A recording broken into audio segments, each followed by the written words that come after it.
You make more money than you used to. Think about that for a second.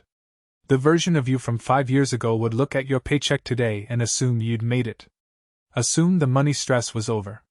And yet here you are, at the end of another month, looking at an account that somehow has almost nothing left in it again, feeling the exact same quiet panic you felt back when you earned half of this. And the worst part is the story you tell yourself about why. That you're bad with money. That you're just not disciplined. That other people have some secret you were never handed.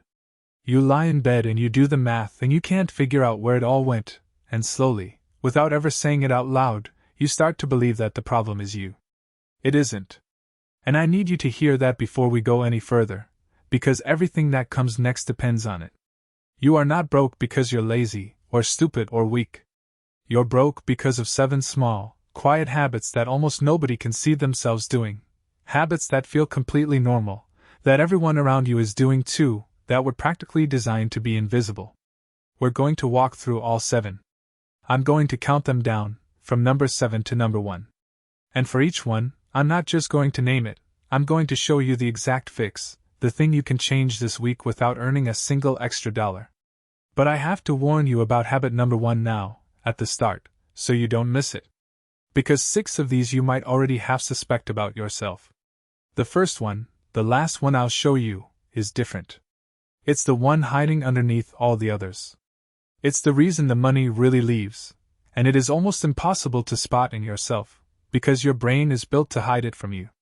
When you see it, you won't be able to unsee it. And the fix for it costs you absolutely nothing. So stay with me to the end. Let's start counting down. Here's how it starts, and it starts so reasonably you'd defend it to anyone. You had a brutal week. You earned this. So Friday comes and you order the good takeout, because you deserve it. The hard day gets a treat to survive it. The good day gets a treat to celebrate it. The sad day gets a treat to soften it. Every day, it turns out, qualifies for a reward, because every day is something. And none of these are big. That's the trick of it. A $12 lunch. A little thing in the cart because it was a long day. Nobody goes broke on a single treat. But you're not doing it once. You're doing it as a system, 100 small times a month, and you've quietly told yourself a story where spending money is how you take care of yourself. Currently, the average American spends over $1,000 a year on impulse purchases they can't clearly remember making a week later. Not one big regret. 1,000 tiny ones that dissolved the second they arrived. The reason this keeps you broke isn't the money. It's the belief underneath it, that you deserve a reward, and the only reward you know how to give yourself is something you buy. So the moment you feel anything, effort, boredom, stress, pride, your hand reaches for your phone and your card, on autopilot, before you've even decided anything. Here's the fix, and it's not. Stop treating yourself. You're a human being, not a spreadsheet. The fix is to separate the reward from the spending. Next time you catch yourself reaching for the treat, pause for exactly 10 seconds and ask one question. Am I actually rewarding myself, or am I just spending because I felt something? A reward you chose is fine. A reflex you didn't choose is the leak. You'll be shocked how often it's the reflex. And breaking that reflex matters more than you think, because it's the same reflex that powers habit number 6. Except habit 6 hides somewhere you'd never think to look. In the one place you check every single day. You have one account. Maybe 2. And everything lives there together, the money for rent, the money for groceries, the money you swore you were saving, all of it, pooled in one number you can see the second you open your phone. And it feels responsible. It feels like you're keeping an eye on things. But watch what actually happens. You open the app, you see, say, $3,000, and your brain does something you don't even notice. It reads that number as available. As spendable. As how much you have. Not. This is rent and food and a future I'm building. Just $3,000. I'm fine. Money you can see is money you will spend. It doesn't matter what you meant it for. If it's sitting in the same pile you buy coffee from, some part of your brain has already given you permission to touch it. And so the savings never actually become savings. They're just spending money that hasn't been spent yet. The fix is almost embarrassingly simple, and it's the reason a lot of quietly wealthy people aren't smarter than you. They just did this one boring thing. You separate the money, and you make the future part invisible. A different account. Ideally one that's mildly annoying to transfer out of.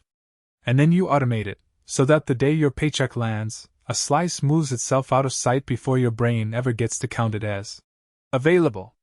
You're not trusting your willpower. Willpower loses. You're just making sure the money for tomorrow never sits in the same drawer as the money for today. Get that right, and you've fixed something structural. But it exposes the next problem, because a lot of people set that account up, feel great, and then never actually put the important part to work. They wait. And waiting is habit number 5, and it's the one that quietly costs the most years. This one doesn't feel like a habit. It feels like being sensible. You'll start investing when you have more. You'll start saving properly when the raise comes, when the debt's gone, when things settle down, when there's finally something left over worth bothering with. Right now it's just a few dollars. What's the point? You'll do it later, when it actually matters. So you wait. And the waiting feels responsible, patient, mature. It is none of those things. It is the single most expensive decision most people make, and they make it by doing nothing at all.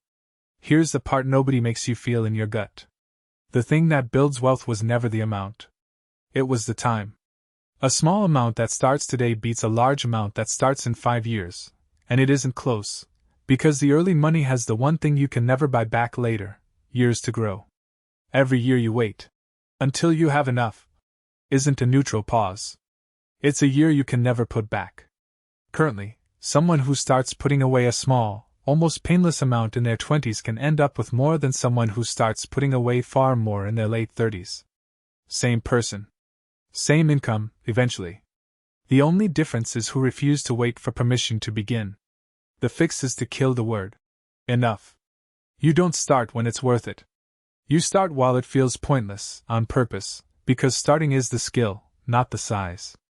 Automate something so small you won't even feel it leave. $5. 10. The number doesn't matter. What matters is that the machine is running, and future you is no longer waiting on a starting gun that was never going to fire on its own. And once that machine is running, something predictable happens. You start earning more. The raise finally comes. Which should fix everything, and instead it triggers habit number 4, the one that explains why people who make good money are just as broke as everyone else. The raise comes. You've earned it. And within about 2 months, it's gone, not wasted, exactly, just absorbed. A slightly nicer apartment. A slightly nicer car. The upgrade that felt like a reasonable step up now that you can afford it. And your bank balance at the end of the month looks exactly the way it did before the raise. Exactly? This is the trap that catches high earners, the reason a person making $150,000 can be just as trapped, just as one emergency away from panic, as someone making 40. Because their life grew to eat every dollar the raise gave them. They didn't get richer. They just got more expensive to be. They gave themselves a raise in stress, not in freedom. Here's what almost nobody does, and it's the whole game. When the money goes up, you keep your life the same, on purpose, and you send the difference somewhere it can't be seen. The raise stays invisible. You keep living like the version of you from before, just for a while longer, and you let the gap between what you earn and what you spend quietly become the first real money you've ever kept. That gap is the only thing that's ever made anyone free. Not the income. The gap. A person who earns modestly and keeps a wide gap will outbuild a person who earns a fortune and keeps none, every single time. And the reason keeping that gap is so hard brings us to habit number 3, because most spending was never about the thing you bought at all. It was about something you were feeling. And this is where it starts getting uncomfortable. Be honest for a second, just with yourself. Some of the money didn't leave because you needed anything. It left because you felt something, and buying was how you handled it. You were stressed, so you bought something, and for about 20 minutes the stress got quieter. You were bored on a Tuesday night, and the little checkout button was right there, and it gave the evening something to do. You felt behind, or small, or invisible, and the new thing made you feel, briefly, like someone who had it together. The purchase was never the point. The feeling was. You weren't shopping. You were medicating, and the pharmacy was open 24 hours and took your card. Currently, studies on emotional spending find that a huge share of impulse purchases happen in a low mood, and the relief they give lasts about as long as it takes the box to arrive. Then the feeling comes back. But now it's back with a receipt. This is the most human habit on this entire list, so the fix is not to shame yourself into stopping. It won't work, and you don't deserve it. The fix is one question, asked before you buy, that breaks the spell. What am I feeling right now, and will this actually fix it? Name the feeling out loud. Stressed. Lonely. Behind. Just naming it does something strange. It pulls the decision out of the part of your brain that acts on reflex and hands it to the part that can actually choose. 9 times out of 10, once you've named the feeling, the thing in the cart suddenly looks like exactly what it is. Not a solution. A distraction with a price tag. And notice what all 3 of the last habits share: the reward reflex, the emotional spending, all of it. They only survive in the dark. Which is exactly why habit number 2 is so devastating. Because habit number 2 is the one that keeps the lights off on purpose. You know the feeling. The card gets declined, or a payment bounces, or you just get a quiet dread in your stomach, and instead of opening the banking app and looking, you close it. You'll deal with it later. You don't check the balance because you already know it's going to hurt, and not knowing feels, in the moment, a little safer than knowing. This is avoidance, and it is the most expensive comfort you will ever buy. Because every single one of the habits we've talked about, the rewards, the emotional spending, the raise that vanished, every one of them can only keep operating if you don't look. The not looking is what protects them. The moment you actually see the number clearly, on purpose, the spell breaks. Which is exactly why your brain fights so hard to keep you from looking. You cannot fix a number you refuse to see. It's not possible. And the cruel irony is that the dread of looking is almost always worse than the number itself. The monster in the dark is bigger than the monster with the light on. The fix is to look, once, deliberately, on a schedule, when you're calm instead of when you're panicking. Once a week, or once a month, you sit down and you look at the real number. Not to punish yourself. Just to see it. Write it down somewhere, the same spot every time, so you can watch it move. It will feel terrible the first time and a little less terrible every time after, until one day looking at your money stops being a source of fear and becomes the most ordinary thing in the world. That's the day you take the power back. Not when you get rich. When you stop looking away. And when you finally do look, when the lights are on and you can see clearly where it all went, you're going to notice something. A pattern under all of it. The same invisible force behind the rewards, the upgrades, the emotional buys. That force is habit number 1. The one I warned you about at the start. The one almost nobody can see in themselves. Here it is. Almost every dollar that leaves your life for no good reason leaves for the same hidden reason: someone else. An audience. Real or imagined, it doesn't matter. The car that's a little nicer than you need, the phone you replaced before it broke, the round of drinks, the outfit, the version of your life that looks a certain way from the outside, a huge amount of it was never for you. It was for how you'd be seen. And here's the devastating part. The audience isn't even watching. The people you're spending to impress are lying awake worrying about how they look to you. Everyone is performing wealth for everyone else, and almost nobody is actually enjoying the thing they bought. They're just checking whether it registered. You are going broke buying a story about yourself, and telling it to people who are too busy telling their own to notice. Meet Marcus. Marcus always has the newest everything. The latest phone, the car you can hear before you see it, the vacation photos. Marcus looks, by every visible measure, like a man who's winning. And a $500 surprise, a car repair, a medical bill, sends Marcus into a quiet panic he will never let you see, because the whole thing, all of it, was the performance. There was never anything behind the curtain. Marcus isn't rich. Marcus is a very expensive costume worn by a scared person. And we have all, at some point, been Marcus. The reason this is habit number 1, the root under all the others, is that it's the engine. The rewards, the upgrades, the emotional spending, they're all just different ways of buying the same thing, proof, for an audience, that you're okay. That you've made it. That you're not the person you're quietly afraid you might be. So here's the fix, and it costs you nothing, and it changes everything. Before the next real purchase, ask one question. Would I still want this if no one could ever know I had it? If nobody would see it, notice it, be impressed by it, would I still buy it? Sometimes the answer is yes, and those purchases are yours, real, worth every dollar. But sometimes the answer, if you're honest, is no. And that, no, is the sound of money that was about to leave your life to impress a room that wasn't looking. Every no you catch is a dollar that finally, for the first time, gets to stay. And gets to be yours. Look back at the 7. The rewards you couldn't resist.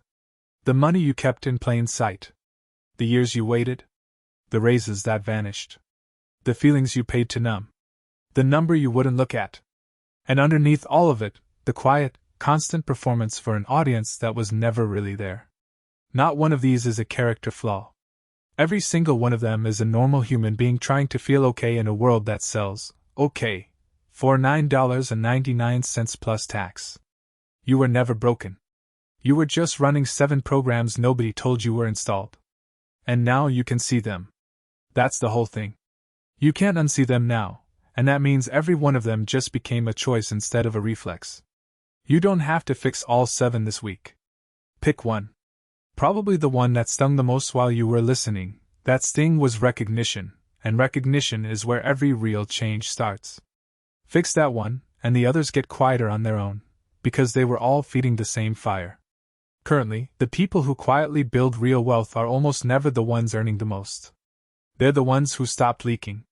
Who closed the small invisible holes one at a time, and let the boring gap between what they earn and what they spend slowly become a kind of freedom you can't buy and can't perform. So here's the only question I want to leave you with.